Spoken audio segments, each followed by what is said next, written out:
Tapi kenapa kagak selesai ganti presiden berapa periode pun gaji guru masih kecil? Gaji guru kecil itu karena kompetensinya itu tidak ketat. Jadi gini lah Pak, Bapak dokter. Bisa nggak Bapak sebagai dokter itu digantikan sama guru? Jadi tiba-tiba guru Nggak datang, bisa. ya nggak bisa. Tapi Bapak ngajar ke kelas jadi guru itu bisa. Bisa. Nah, Menurut Pak Duru, memang pendidikan Indonesia kalah dengan luar negeri. ya kalah lah. Cepat banget dijawab. Kalah lah. Nggak kalah. Saya pernah mengeluarkan sebuah statement bahwa pendidikan di Indonesia jelek itu jangan-jangan itu disengaja jelek. Gitu. Hah? Bisa kan Supaya seperti kita itu? bisa tetap korupsi, Supaya kita masyarakatnya harus tetap tetap bisa bego. Iya. Tanya Dokter Richard. Saya mau tanya terakhir deh. Ini Pak Guru deh. Pak Guru, guru beneran kan? Guru beneran. Guru apa? Honor. Guru honor. Sekarang saya Serius? ngajar. Guru honor? Serius. Saya nolak dari awal jadi PNS tuh nolak. Kenapa sih orang lomba-lomba pengen banyak banget pengen jadi guru honor, padahal guru honor itu kan gajinya ngaco banget. Iya, ngaco banget. Nggak layak lah. Nggak layak kan? Karena yang paling mungkin dicapai.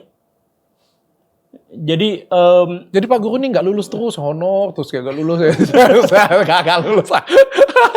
Makanya dia main YouTube, makanya kagak lulus. nggak saya ditawarin, cuman saya nolak. Itu kan kata Pak Guru. Karena kenyataannya tetap honor ya. Honor. Sebelin banget. Tapi kenapa orang tetap mau? Padahal gajinya itu rendah banget kan? Iya, itu profesi yang dihormati, tapi paling mungkin bisa ditembus itu ya guru honorer. Kenapa ya? Guru ini kan adalah pahlawan tanda jasa. Iya, tanpa tanda jasa. Tanpa tanda jasa. Kalau di luar negeri itu gajinya paling gede. Iya. Yang terbaik kalau di negara itu fondasinya ada dua tuh, pendidikan dan kesehatan. Iya. Tapi kenapa kagak selesai ganti presiden berapa periode pun gaji guru masih kecil? Gaji guru kecil itu karena kompetensinya itu tidak ketat. Jadi gini lah Pak, Bapak dokter. Bisa nggak Bapak sebagai dokter itu digantikan sama guru? Jadi tiba-tiba guru Nggak datang, bisa. ya nggak bisa. Tapi Bapak ngajar ke kelas jadi guru itu bisa. Bisa. Nah, artinya apa? Kompetensi jadi guru itu masalah. Kompetensinya yang jadi masalah. Oh. Kalau pilot jadi guru tuh bisa. Guru jadi pilot nggak mungkin diizinkan. Oh. Iya kan? Jadi akhirnya pada dasarnya semua orang akan mengira semua orang tuh bisa jadi guru. Karena dikira semua orang tuh bisa jadi guru, maka itu mudah ditembus oleh siapapun. Oke. Iya kan? Ya. Tapi kalau di luar negeri dibayar tinggi tetap. Iya, karena kompetensinya itu jelas. Kita kompetensinya itu nggak jelas. Saya pengen marah-marah sama Menteri Pendidikan di Indonesia. Kita Silakan, kompetensinya itu.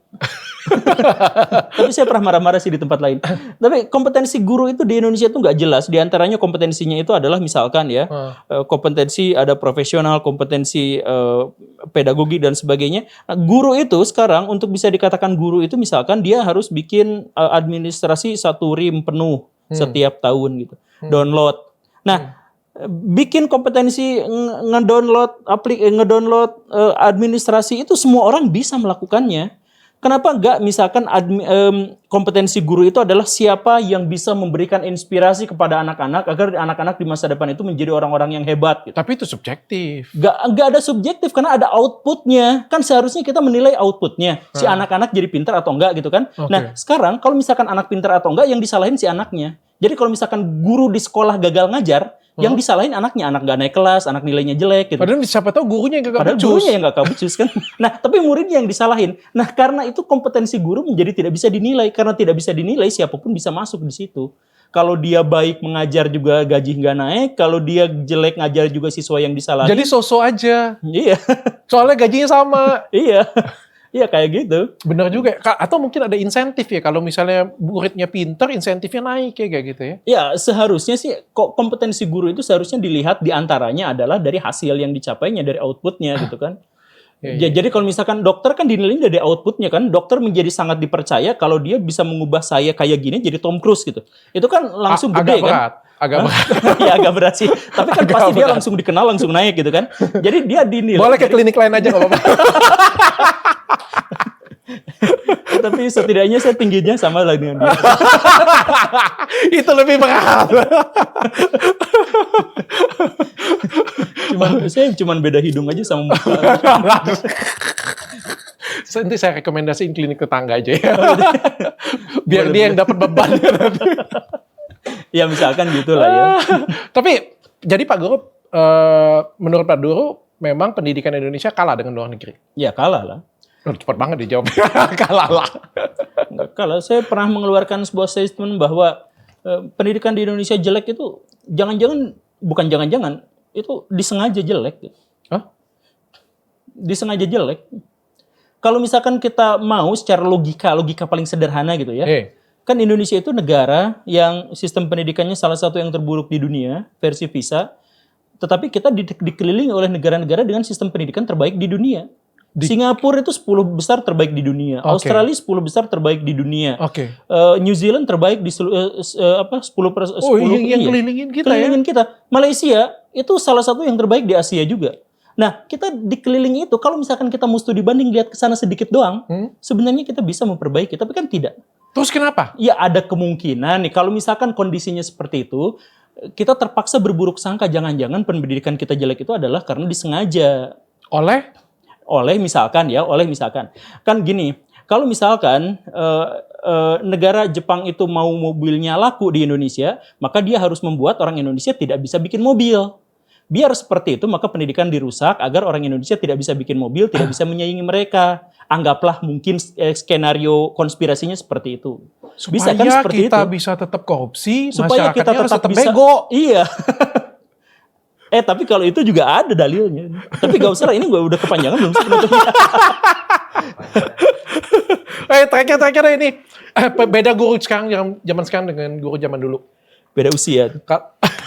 Enggak, kalau guru zaman dulu, kalau misalnya dia gebuk siswa, siswanya ngadu orang tua, siswanya kena marah. Ditambahin. Kalau guru zaman sekarang, gebuk siswa yang ngadu orang tua, gurunya dilaporin. Kayak gimana menurut pendapat Pak Guru? Ya, zaman berubah sih ya. Zaman berubah, tapi kita selalu gagal untuk beradaptasi terhadap perubahan-perubahan itu. Jadi maksudnya, guru mukul siswa itu benar atau salah? Gak bisa dinilai dengan satu variabel. Saya ketemu sama guru yang killer banget sampai kursi gurunya itu pernah dilempar. Bukan pernah, hampir setiap pertemuan sampai bengkok, sampai kepala sekolahnya itu ngeluh karena keramik sekolah itu banyak yang pecah dan ini banyak yang bengkok. Saya pernah ketemu dengan guru yang seperti itu, tapi guru itu begitu dicintai sampai si anak-anak selalu curhat sama dia. Saya ketemu sama orang tuh, guru yang kayak gitu. Tapi di sisi lain saya pernah ketemu dengan guru yang halus, yang santun, yang baik, yang bijak. Anak-anaknya bandel semua, masa depan suram gitu. Kan bisa seperti, jadi gini, apakah misalkan dengan guru yang galak lebih baik daripada guru yang tidak galak? Itu lagi-lagi kita tidak bisa menilai hanya dalam satu variabel. Kita menemukan banyak sekali kasus yang berbeda-beda. Ada guru yang inspiratif dan bisa memajukan siswa-siswanya, ada guru yang jahat dan terima gaji doang tapi menghancurkan generasi masa depan. Kan penghancur masa depan bangsa itu adalah guru kan? Kita sering melupakan itu, kita sering menganggap masa depan enggak pahlawan tanpa tanda jasa. Iya, jadi misalkan Bapak Dr. Richard Lee bisa menjadi seperti ini karena itu guru. Mungkin karena guru, dan ada pengemis di jalanan yang nggak bisa melanjutkan sekolah dan sebagainya, mungkin juga karena ditakut-takutin sama guru. Bisa kan seperti itu? Iya benar juga ya.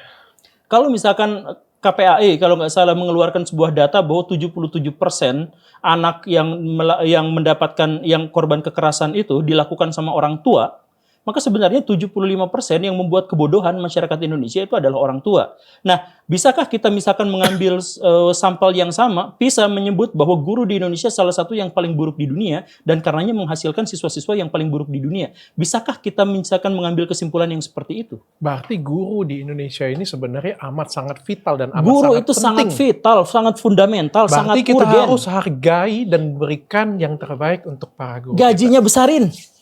Setuju saya. Biar nggak capek-capek bikin konten YouTube.